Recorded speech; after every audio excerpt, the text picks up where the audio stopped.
ইউসুফ আলাইহিস সালামের জীবনী একটা বিরাট। আল্লাহ রাব্বুল আলামিন সূরা ইউসুফ নামে একটা সূরা নাযিল করে দিয়েছেন। তো তাহলে সেটাকেও যদি আমরা পড়ি তাহলে অনেক কিছু জানা যাবে, কিন্তু বিষয়টা হলো আমার কাছে সময় কম আর বক্তব্য অনেক বেশি। তাহলে আমাকে সংক্ষেপে গাড়িটা শর্টকাট ওয়েতে গাড়িটা নিয়ে যেতে হবে, গাড়িটা তো পৌঁছাতে হবে, মাঝপথে তো ব্রেকডাউন করে রাখা যাবে না। তাহলে সংক্ষেপেই বলি যে প্রথম কথা, ইউসুফ আলাইহিস সালাম একেবারে ছোটবেলাতে একটা স্বপ্ন দেখলেন যে 11টা নক্ষত্র, চাঁদ এবং সূর্য তাকে সিজদা করছে। তিনি কাকে বললেন? ইয়াকুব আলাইহিস সালামকে। ইয়াকুব আলাইহিস সালাম বললেন যে এই কথাটা যেন তোমার ভাইয়েরা না জানে, তুমি এটা গোপন রাখো। কারণ ইয়াকুব আলাইহিস সালাম বুঝেছিলেন যে আল্লাহ একে অনেক বেশি মর্যাদা দেবেন, নবীর মর্যাদা দেবেন। এই ঘটনাটাকে প্রথম আপনাদের সামনে রাখতে হবে। দ্বিতীয়ত, তাঁর বংশের একটা ধারাবাহিকতা ছিল নবীদের, এটাকে আমাদের সামনে রাখতে হবে। তিনি নবীর মধ্যে ছিলেন এটা। দ্বিতীয়ত, ইয়াকুব আলাইহিস সালামের 4টে বিয়ে ছিল এবং মোট 12টা সন্তান ছিল। 10টা ছিল বেয়াদব, 10টা বেয়াদব। আর ইউসুফ আলাইহিস সালাম এবং বেনিয়ামিন এই দুজন সহোদর, এরা কিন্তু সৎ পদার্থেরও ছিল, ভালো ছিল। এরপরে স্বাভাবিকভাবে ভালো ছেলেদের ভালো কদর হয় সালমার কাছে, কিন্তু অন্য 10 ভাইয়ের এটা পছন্দ হয়নি। তারা ষড়যন্ত্র করলো। একটা দীর্ঘ ঘটনা আছে, আমি ওই ঘটনার দিকে যাব না। তারা একে সাথে করে নিয়ে গেল, কূপে ফেলে দিল এবং বানোয়াট গল্প বলল যে তাকে বাঘে খেয়ে নিয়েছে। রাস্তায় তার জামা তুলে নিয়েছিল, সেখানে কূপে ফেলার আগে তাতে রক্ত মাখিয়ে দিয়েছিল। এই একটা ঘটনা। এরপরে সিরিয়া থেকে মিশর যাওয়ার পথে বাণিজ্যিক যে কাফেলাগুলো যেত, রাস্তায় অসংখ্য পান্তুয়া করে রাখা হয়েছে যাতে পানি জমা থাকে এবং এই কাফেলা পানি পান করতে পারে। তাহলে যে কূপে ফেলেছিল ওই ধরনের যে বাণিজ্যিক কাফেলা পানির জন্য বালতি ফেললো, আর বালতির রশি ধরে কে ঢুকে এলো? ইউসুফ আলাইহিস সালাম। এবং তারা বাচ্চাদেরকে একটা গনিমত হিসাবে নিল এবং মিশরের বাজারে, সিরিয়ার বাজারে তাকে বিক্রি করে দিল। কে কিনল? যে মিশরের সেনাপতি আজিজ মিশর। এরপরে তাকে বাড়িতে নিয়ে গেল। তো বাড়িতে সে বড় হতে লাগলো। আর ইউসুফ আলাইহিস সালাম খুবই সুন্দর ছিল, চেহারা খুবই সুন্দর, এবং জুলেখা তার প্রতি আকৃষ্ট হতো এবং নানাভাবে তাকে বিরক্ত করতে লাগলো। একটা দীর্ঘ ঘটনা রয়েছে। সেই ঘটনার মানে সমাপ্তি করতে গেলে আমার অনেক সময় লাগবে। যে একটা বিষয় আমাদের মনে রাখতে হবে যে যখন ইউসুফ আলাইহিস সালামকে জুলেখা তাকে দিয়ে অপকর্ম করাতে চাইল, সে আগে একটার পর একটা ঘরের দরজা বন্ধ করেছে। আর ঠিক সেই মুহূর্তে ইউসুফ আলাইহিস সালাম, কোথায়? দরজার দিকে ছুটতে লাগলেন। কিন্তু ছুটতে গেলে এটাও একটা মজেজা যে একটার পর একটা দরজা খুলে যেতে লাগে। দরজা তো বন্ধ ছিল। ইউসুফ আলাইহিস সালাম জানতেন না যে তার জন্য আল্লাহ এর ব্যবস্থা করে রাখবেন। যেমন মুসা আলাইহিস সালাম জানতেন না যে তাকে নদীর বুক দিয়ে রাস্তা তৈরি করে দেয়া হবে। এটা মুসা আলাইহিস সালাম জানতেন না। ঠিক তেমনি ইউসুফ আলাইহিস সালামও জানতেন না। এই যে বিষয়টা আমাদের মাথায় রাখতে হবে, যে আল্লাহর পথে চলতে চায়, যে আল্লাহর পথে থাকতে চায়, যে আল্লাহকে ভয় করে, যে আল্লাহ প্রদত্ত দায়িত্ব পালন করে, আল্লাহ রাব্বুল আলামিন তাকে হেফাজত করেন, তাকে পথ দেখান, তার রাস্তা প্রশস্ত করে দেন। এই বিষয়টিকে আমাদের জানতে হবে। এর আরেকটি ঘটনা হলো যে এরপরে ঘটনাটা যখন সচক্ষে আজিজ মিশর দেখলেন, উভয়ই তার সামনে বললো যে ও অপরাধী, এ অপরাধী। তিনি একটা ফয়সালা নিলেন যে বাচ্চা, ওদের পরিবারের একটা বাচ্চা ফয়সালা দেবে, বিচার করবে। এটাও একটা হচ্ছে যে বাচ্চা ফয়সালা দিল। যদি ইউসুফের জামা সামনের দিক থেকে ছেঁড়া থাকে তাহলে ইউসুফ দোষী, আর যদি পিছনের দিক থেকে ছেঁড়া থাকে তাহলে জুলেখা দোষী। তাহলে জামাটা কোথায় ছেঁড়া ছিল? পিছনের দিকে। মামলা কত? দ্বিতীয়ত মিশরের যে সম্ভ্রান্ত পরিবারের মহিলারা এই ঘটনাকে সামনে রেখে জুলেখাকে তিরস্কৃত করেছে। তিনি কি করেছেন? তাদেরকে বাড়িতে ডেকেছেন, প্রত্যেকের হাতে ছুরি দিয়েছেন এবং ফল দিয়েছেন। ঠিক সেই সময় ইশারা করে ইউসুফ আলাইহিস সালামকে বললেন যে তুমি এসো। কি হয়েছিল? প্রত্যেকেই আজকেটা বলেছে। তাদের অনুভূতি কি ছিল?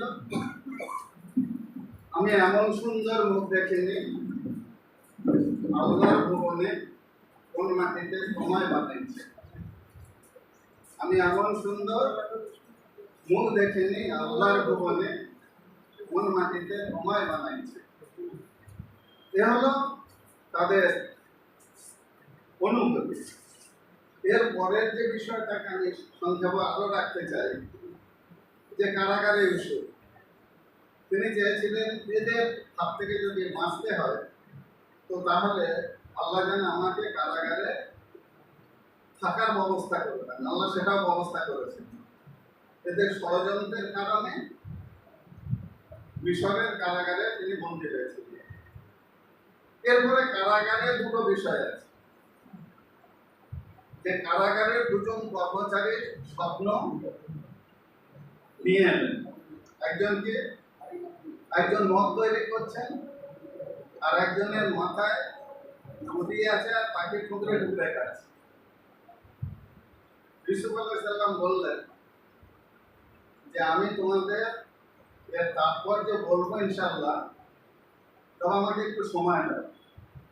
এই সময়ের মধ্যে তিনি কিছু দাওয়াতি কাজও করে নিলেন। তারপরে বললেন যে তুমি যে মদ তৈরি করতো, যে তুমি বাদশাহ পুরো মদ তৈরি করবে, মিশরের রাজার মদ তৈরি করবে, মদ পরিবেশন করবে, তুমি থাকবে। আর যার মাথায় ঠোকরা ছিল পাখিতে, তাকে বললে যে তোমাকে শুলে চড়ানো হবে এবং শুলে চড়ানোর পরে তোমাকে খোলা মাঠে ফেলে দেওয়া হবে, পাখি ঠোকরে ঠোকরে তোমার মগজ হবে। যে ঘটনা সফল হয়েছিল, এটাই ছিল যে তাৎপর্য, এটাই বাস্তবে পরিণত হয়েছে। এরপরে রাজা আবার কিছুদিন পরে স্বপ্ন দেখলেন যে একটা মোটা তাজা একটা গরু রোগা পাতলা গরুগুলো কি খেয়ে আছে, আর সতেজ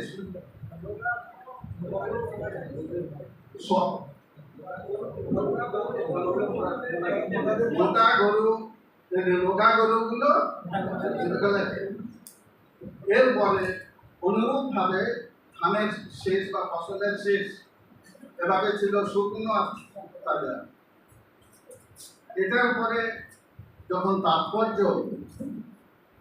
জানতে চাইলেন তখন ওই যে মদ পরিবেশনকারী কারাগারে যিনি ছিলেন তার হঠাৎ মনে পড়ে গেল, তিনি রাজাকে বললেন যে আমাকে কারাগারে পাঠিয়ে দেন, ওখানে একজন লোক আছে যিনি এর তাৎপর্য বলতে পারে। তো তিনি এলেন, ইউসুফ আলাইহিস সালাম বলে দিলেন, কি বললেন যে তোমাদের 7 বছর খুব ভালো ফসল হবে আর 7 বছর কোনো ফসল হবে। সঙ্গে সঙ্গে রাজার এটা মনে হলো এবং ইউসুফ আলাইহিস সালামকে কারাগার থেকে নিলেন, নিয়ে তাকে কিছু দায়িত্ব দিলেন। কি দায়িত্ব দেওয়া হয়েছিল? প্রথমে অর্থ দপ্তর এবং তারপরেও তাকে রাজা করে দেওয়া হয়েছে। ঘটনাগুলো আমাকে একটু তাড়াতাড়ি বলতে হবে যে এই বিষয় পর্যন্ত ছিল। তাহলে কোথা থেকে কোথায় একেবারে মিশরের রাজা হল।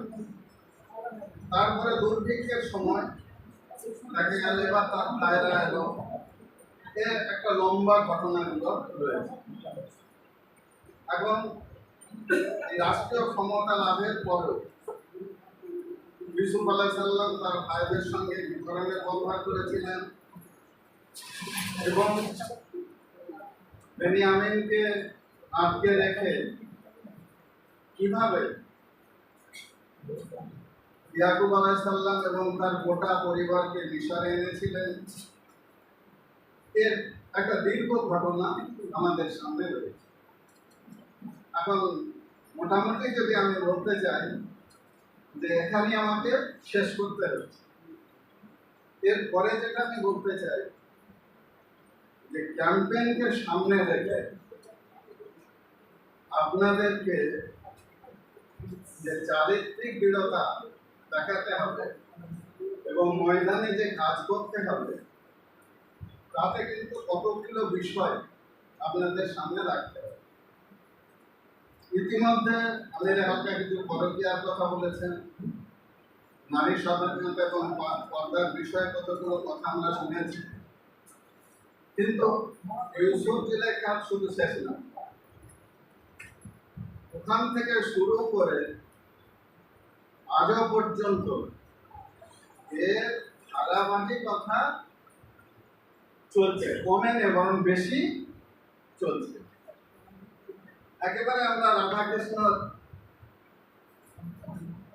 থেকে শুরু করে আজকের হোটেল, পার্ক, সি বিচ সমস্ত জায়গায় আমরা অশ্লীলতার স্রোত আমরা দেখতে পাই। এ থেকে আমাদের বাঁচতে হবে। এ থেকে বাঁচার উপায় কি? 4টে জিনিস, আমার সঙ্গে একমত হবেন কিনা জানি না, 4টে জিনিস মানুষকে সন্তুষ্ট করতে পারে না, আমাকেও পারে না, আপনাকেও পারে না। সেটা কি? তার মোবাইল, টিভি আর বিজলি। এই 4টে পেয়ে কেউ সন্তুষ্ট হয় না। 4টে পেয়ে তার মোবাইল, টিভি আর বিজলি, এই 4টে পেয়ে কেউ কোনোদিন সন্তুষ্ট হয়। কেন? সবসময় মনে হবে লেটেস্ট মডেল অন্যের কাছে আছে, লেটেস্ট মডেল অন্যের কাছে আছে। আমার থেকে কারটা ওর ভালো, আমার মোবাইলের থেকে ওর ভালো, আমার টিভির থেকে এর ভালো, আমার বইয়ের থেকে ওর ভালো।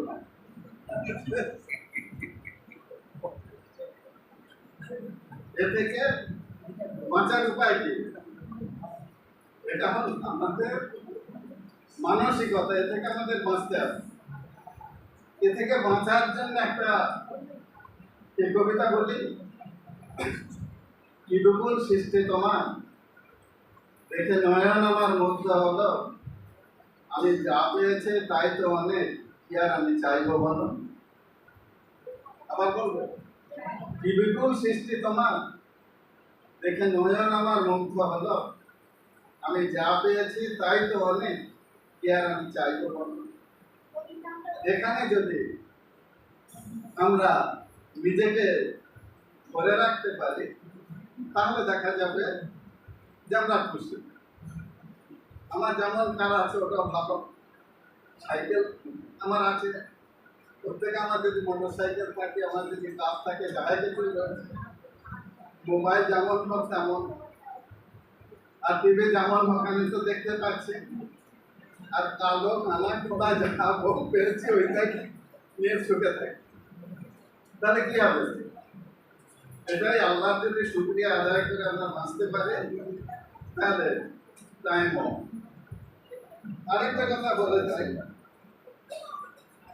যে এই যে আমাদেরকে প্রাচীন থেকে আজও পর্যন্ত যে সমাজের এই ধারাকে সামনে রাখতে হবে।